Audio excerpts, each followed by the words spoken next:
Ne, tai nėra aliarmo kelionių po festivalius pabaiga. Tai yra naujos kelionės pradžia.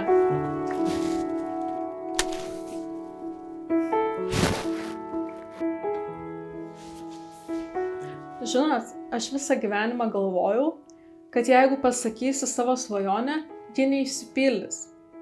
Bet dabar galvoju kitaip. Kai kuriu aliarmą, aš tylėjau iki paskutinės sekundės. Bet kaip pasaulis sužinos, kad tu svajoji, jeigu tu tylėsi? Galbūt yra vienas žmogus, tiesiog vienas, kuris gali pagelbėti tavo svajonį išsipildyti, bet jis turi tave išgirsti.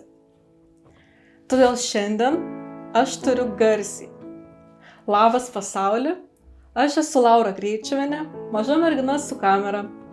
Ir svajoju, kad mano ilgametražis dokumentinis filmas pasiektų kino sales. Per artimiausius 2 metus aš seksiu jauno šuniuko Devilo, būsimo pareigūno kelionę, jo ryšį su gyvenimu, su treniruotėmis, su šeimininkė.